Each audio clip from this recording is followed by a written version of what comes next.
आपले आदर्श जे आहे ते छत्रपती संभाजी महाराज आहे, ज्यांनी आपले मतलब अपने प्राणों की ज्यांनी आपले प्राणों की बली दिली।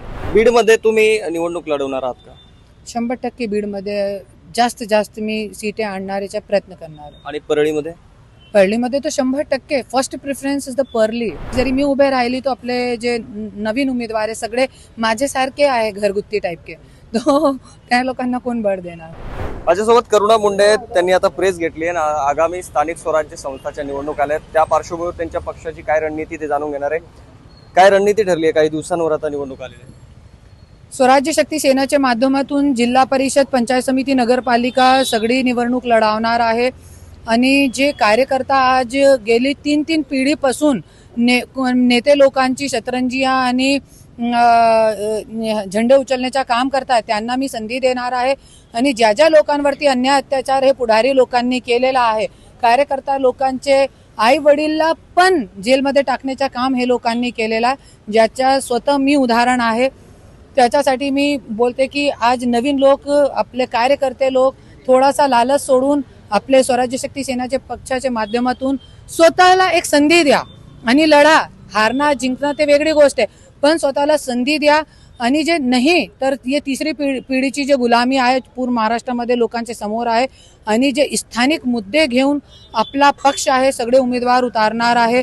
नाली, रस्ते, बिजली, पाणी हे तो कॉमन समस्या आहे, पण भ्रष्टाचार जे आज महाराष्ट्रामध्ये खूप मोठ्या प्रमाणामध्ये वाढत चाललाय। आणि आज शेतकरीची जो इतकी वाईट अवस्था आहे, आज भारत एक कृषी प्रधान देश आहे, पण आपले शेतकरी लोकांना न्याय भेटत नाही। आज हे राजकारणी लोक 1800 कोटीची जमिनी, एक बिस्किट आणि टॉफी सारखी जमीन हे लोकांचे मुलाबाळा खरेदी करताय, पण आपले शेतकरी बांधवाची ज्यावेळे गोष्ट येते त्यावेळे हे लोकांकडे फक्त 5000 रुपये प्रति हेक्टर अनुदान भेटते। काय होणार 5000 रुपये? तो हे सगळे मुद्दे घेऊन आम्ही स्थानिक निवडणुकीमध्ये उभे। महाराष्ट्रात कुठे कुठे तुम्ही निवडणूक लढवणार आहात? आता माझा प्रयत्न जे आहे, आपला पक्ष जे आहे फक्त 1 वर्ष अगोदर आपण काढलेला आहे। माझा प्रयत्न तो पूर्ण मराठवाड्यामध्ये सुरू आहे आणि पुण्यामध्ये पण बघू आपल्याकडे किती लोक येत आहे, क्योंकि आता लोकांना जास्त माहित पण पडलेला नाहीये, क्योंकि अचानक निवडणूक अनाउन्स झालेली आहे। आता तुमची पार्टी आहे, तर प्रश्न असा येतो की तुम्ही राजकारणात कोणाला फॉलो करता, कोणाला पाहून तुम्हाला तसं राजकारण करायचंय?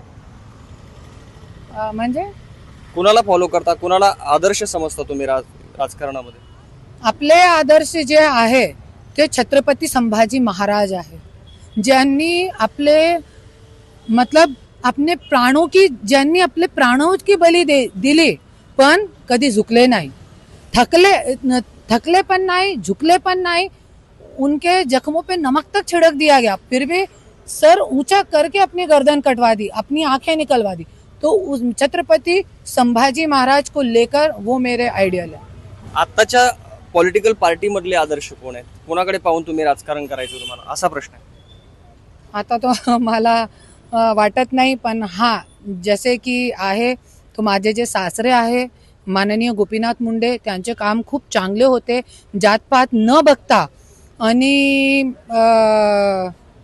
असे कार्यकर्त्यांना नेता घडवणारा एकच व्यक्ती जे आहे माननीय स्वर्गीय गोपीनाथ मुंडे साहेब, ज्यांची घराण्याची मी सून पण आहे।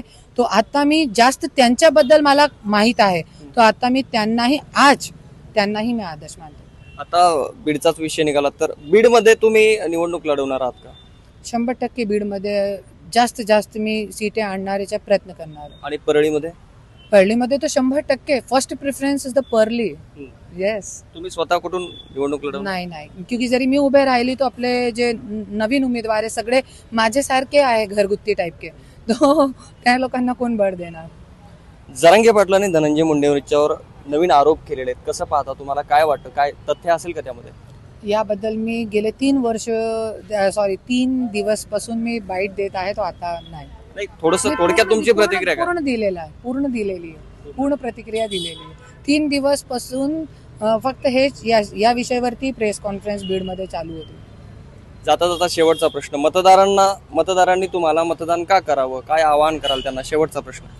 माझे इंस्टाग्राम, फेसबुक वरती माझं काम बघा, कोणत्याही पदावर नसताना जरी मी एकटी इतका काम करू शकते, तो विचार करा, जरी स्वराज्य शक्ती सेना पक्षाच्या जरी एक एक जिल्ह्यामध्ये 10 जरी उमेदवार निवडून आले, तो हे स्वराज्य शक्ती पक्ष पूर्ण महाराष्ट्रामध्ये बदलाव करून तुम्हाला दाखवू शकते, इतका मी मतदार राजांना सांगणार. नक्कीच. तर ह्या होत्या करुणा मुंडे, ज्यांनी की त्यांच्या पक्षाची रणनीती सांगितली आणि मतदारांना देखील आवाहन केलेलं आहे. Vishnu Sanap, plates of Marathi, Pune.